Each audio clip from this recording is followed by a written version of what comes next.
Hi, I'm about to present our latest paper called A Parallel CNN-BiGRU Network for Short-Term Load Forecasting in Demand-Side Management. Let's introduce some basic concepts first. Demand-side management is the process of changing a consumer's demand profile in time or shape to provide the required consumer energy consumption. Why is demand growth happening every year? There are many reasons for that. For example, global population growth, industrialization, and economic growth. And the key goal of demand-side management is to set up a balance between supply and demand. As I mentioned before, demand growth happening every year. So we need to set up a balance between supply and demand to control the balance between them. Load forecasting is the process of predicting demand-side energy in residential buildings. It has two main goals. The first one is demand-side management, and the second one is energy consumption reduction. We need to reduce the amount of energy consumption as much as possible. Obviously, there are some challenges in load forecasting. For example, consumer behavior has unknown patterns, or there are seasonal patterns in energy consumption. Moreover, weather conditions can affect the energy demand too. The previous methods in the field of load forecasting are categorized into two groups.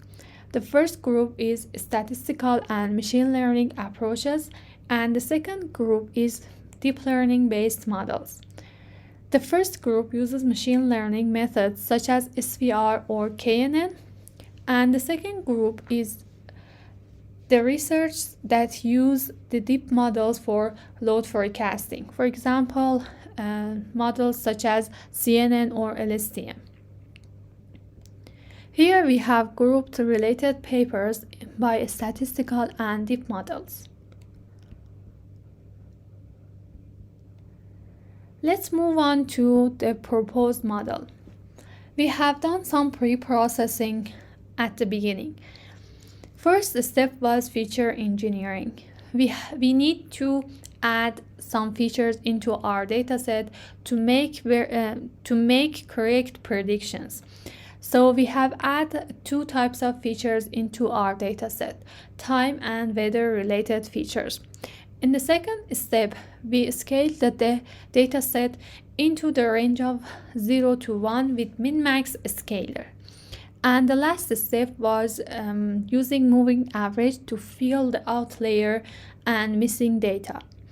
So the input of our proposed model was data from a 10-day ahead of power consumption, and the output was the amount of electricity consumption of the next 24 hours.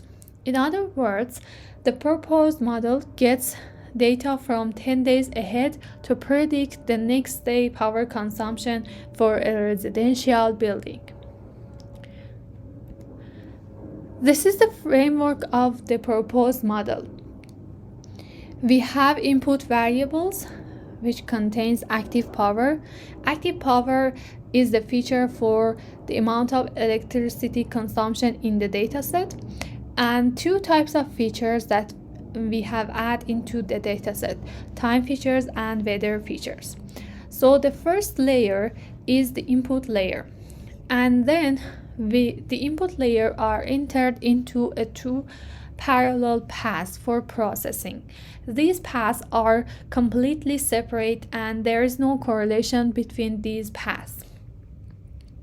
Each path contains two convolutional layers, one max pooling layer, and then the output are fed into a BiGRU layers.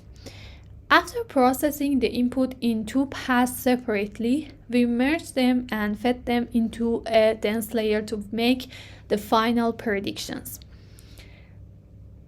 So we used convolutional layers to extract the descriptive features from our data. Besides that, convolutional layers can remove noise from our data too. After extracting the most important features from the input layer in each pass, we fed them into a max pooling layer. A pooling layer reduces the complexity of the network by focusing on the most important and representative features. So, in the first step, we extract the most important features from our input data. And after that, in each pass, we use BiGRU layers to process the output of these layers in both forward and backward directions. We have done some experiments here that I'm going to talk about. We have used a real-world dataset which is collected from Mashhad residential building, which is called Mashhad dataset. It was collected from 2017 until 2022 with 1 hour sampling. As I mentioned before, we have added 2 groups of features into our dataset to make more accurate predictions. These features are containing time features and weather features. Because time and weather are the most important factors in power consumption, and it can affect the amount of power consumption in different time periods. Time features contains day of the week, day of the month, season, year, weekends, and holidays. Weather features such as temperature, wind speed, wind direction, humidity, and pressure. In the right side image, you can see the pattern of the dataset, which x-axis shows the date from 2017 until 2022, and the y-axis shows the active power or power consumption in megawatts.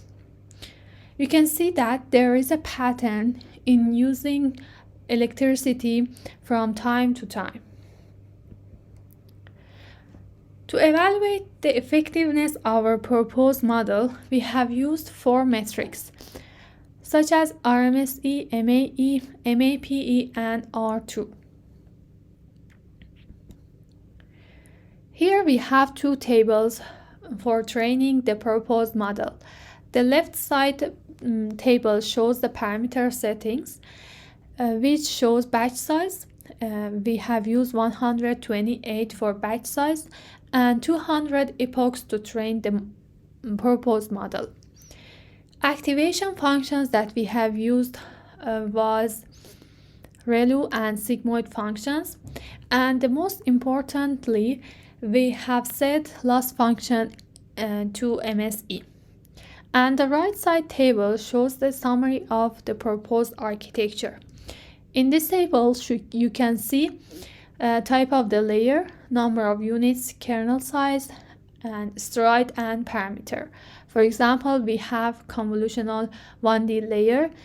It has 64 units, 2 kernel size, 1 stride, and number of parameter.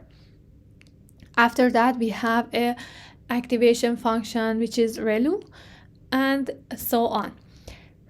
Total number of parameters was about 231,000 parameters to train the proposed model. And this is the training and validation loss for proposed model. The blue curve shows the loss, and the orange curve shows the validation loss. In this image, the x-axis shows the number of epochs for training, and the y-axis shows the training and validation loss. You can see here the training process was stopped before 60 epochs without getting overfitted.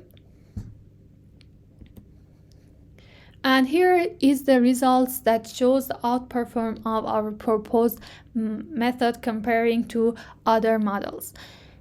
The parallel CNN-BiGRU got the minimum values in the terms of RMSE, MAPE, MAE, and R2 comparing to other state-of-the-art models. The proposed model gets 49.04 for RMSE, 3.81 for MAPE, and 34.37 for MAE, and finally it got 0.92 for R2. This is one of the example prediction results that we have got from the proposed model. In this image, you can see the actual power consumption for 24 hours in blue curve, and the predicted values are shown as the orange curve. The x-axis shows the time step for 20 hours a day, and the y-axis shows the energy consumption in megawatts. You can see here that the proposed model has done an excellent job in predicting 1 day ahead power consumption. Thanks for your attention. I hope you enjoyed it.